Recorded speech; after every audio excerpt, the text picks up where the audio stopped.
ગુજરાત રાજ્ય યોગ બોર્ડ દ્વારા પોરબંદરમાં નિઃશુલ્ક ટ્રેનર પ્રશિક્ષણ ટ્રેનિંગનું આયોજન કરવામાં આવ્યું છે. શહેરના ગણમાન્ય લોકોની ઉપસ્થિતિમાં વાડી પ્લોટના ગાર્ડન ખાતે તેની શરૂઆત થઈ હતી, જેમાં વૈદિક હવનથી તેનો વિધિવત રીતે પ્રારંભ કરવામાં આવ્યો હતો. તાજેતરમાં પોરબંદર જિલ્લામાં ઉત્સાહી નવનિયુક્ત ટ્રેનરમાંથી કોચ તરીકેની પરીક્ષા પાસ કરી યોગ સેવા માટે નવા યોગ ટ્રેનર બનવા માટે ઉર્મિશાબેન પાંજરીના પ્રશિક્ષણ શિબિરનો પ્રારંભ આર્ય સમાજ દ્વારા વૈદિક મંત્રોચ્ચાર અને યજ્ઞ દ્વારા કરવામાં આવ્યો હતો.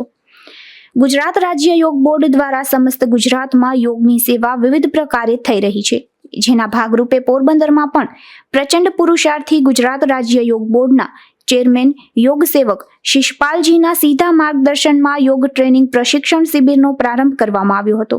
ત્યારે આર્ય સમાજના પ્રમુખ ધનજીભાઈ આર્ય અને મંત્રી કાંતિભાઈ જુંગી, અધિષ્ઠાતા ગગનભાઈ કુહાડા, પતંજલિ યોગ સમિતિના જિલ્લા પ્રભારી નરેશભાઈ જુંગી, ક્રેડિટ સોસાયટીના convener Vipinbhai Kakkad, councillor Hiteshbhai Kariya, Rotary Club of પોરબંદરના પ્રેસિડેન્ટ ચિરાગભાઈ અને જિલ્લાના કોર્ડિનેટર કેતનભાઈ કોટિયા ખાસ ઉપસ્થિત રહ્યા હતા.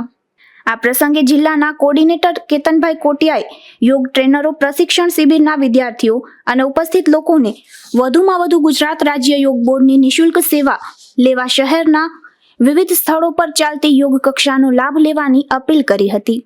અશોક થાનકી, ગુજરાત ન્યૂઝ, પોરબંદર.